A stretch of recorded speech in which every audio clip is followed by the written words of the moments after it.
welcome to Bewusst TV. I'm sitting here with David Icke, and this is, I think, my second interview. I was at your place was it 2007 or something, and yeah, a lot of things have happened since then.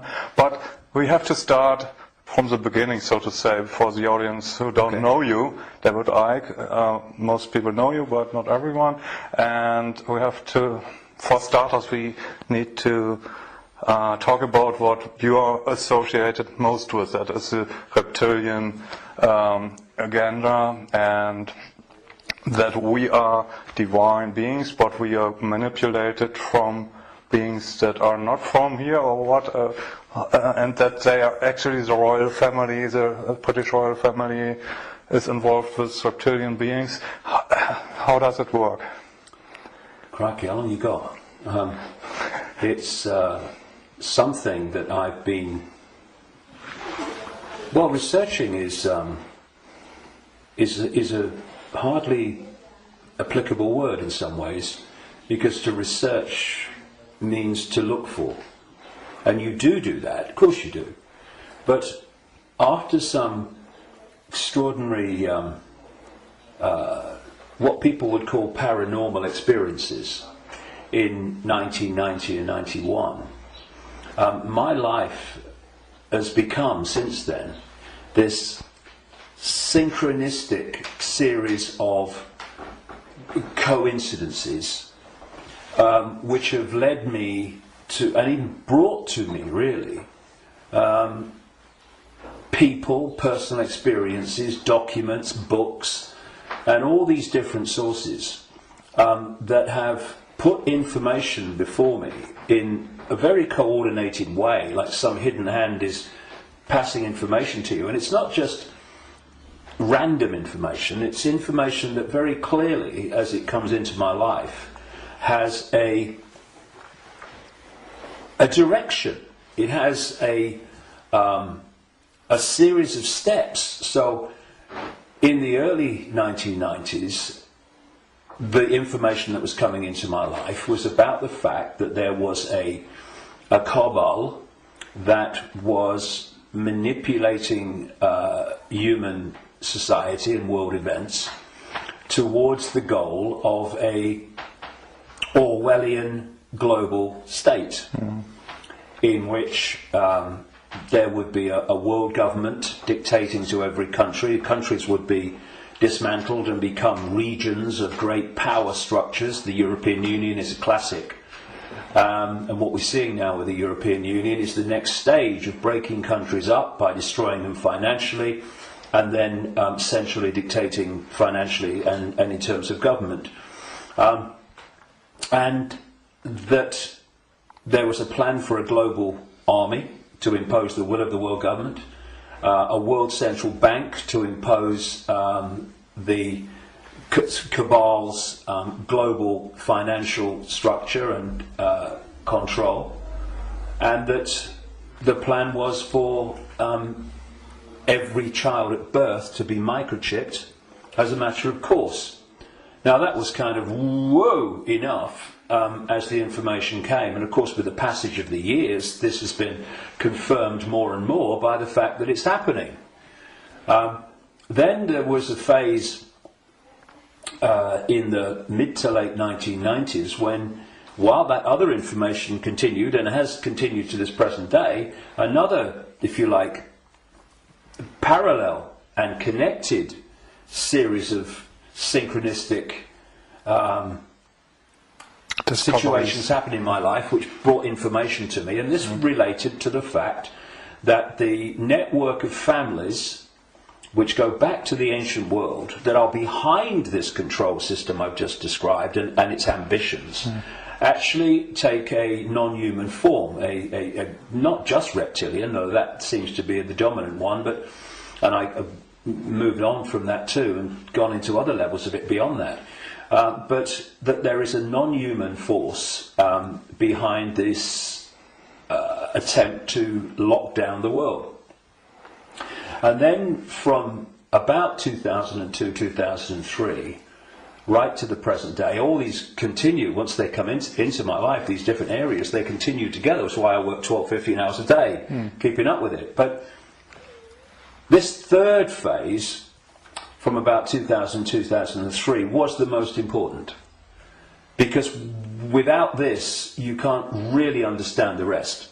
And that was about the nature of reality, the illusory nature of what we call physical reality, the fact that solidity is illusional, and that we live in a holographic, illusory physical reality, which is only one level of many multi-levels of this reality, which operates on a waveform level, vibrational level, it operates on an electrical level, it operates on a digital level, and it operates on the holographic level, which we in the conscious mind perceive as the world. And to appreciate that when I look through my eyes, another illusion funnily enough, which is why when people have near-death experiences, they leave the body and they're looking down on the body with the eyes, but they're still seeing. So, I mean, the scale of illusion in our so-called physical experience is extraordinary. I mean, and we've not got to the bottom of it yet. But it is that when I look through my eyes, shall we say, that people think that they're seeing everything there is to see in the space that I'm looking at. No, they're not. They're seeing a tiny band of frequency called visible light, which is so tiny it is ludicrous. And the rest of what exists in this universe, and even mainstream science would say this, although it's Stone Age science I would suggest, but even it sees this, that the overwhelming vast majority of what exists in this universe, in energy, matter, mass, whatever you want to call it, its different forms, we cannot see. And therefore, we are living, if you like, in like a holographic television channel. So, all I'm seeing now as I look here is this tiny frequency range called visible light. Channel 1. Yeah, but all the other levels of reality also share the same space as the one that we're experiencing. And, you know, we've got digital television coming in now and all that stuff, but if you take the analog version of television, radio too, they are sharing the same space without interfering with each other, because they're on different frequencies. And thus, interpenetrating this reality that we experience with the conscious mind, it are all the other realities where very, very different worlds are manifest, and with very different what we call laws of physics. And so it's from these frequencies that are very, very close to this one that we use the term with radio and television where interference takes place. And if you have two radio stations that are well away from each other in the frequency band, then they don't interfere with each other. One's not aware of the other one.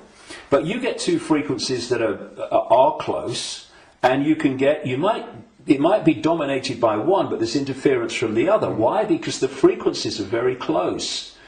Well, these manipulating entities, forces, shall we say, operate from a frequency band that's very close to this one, but not this one. So they might not see them, but they might be here. Well, let's give an example.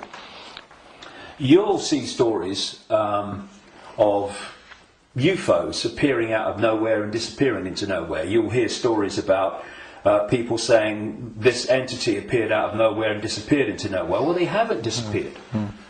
And they haven't appeared out of nowhere. What they've done is they've entered the frequency band that we can decode, the visible light frequency band that I'm talking about, and when it enters that, we start decoding that information because it's now in our ability to do that. And as we start decoding it, bang, to the observer, it appears that it's just come out of nowhere. And then it leaves that frequency range, and to the observer it's disappeared into no, it hasn't. It's just left that band that we can decode, which is tiny. And so when I find this particularly compelling when I go around different ancient beliefs and explanations of what's happening, and you find that although they're using different names, they're telling the same story. For instance, there was a group of people, or shall we say a belief system, which goes back hundreds of years and has become known as Gnostic.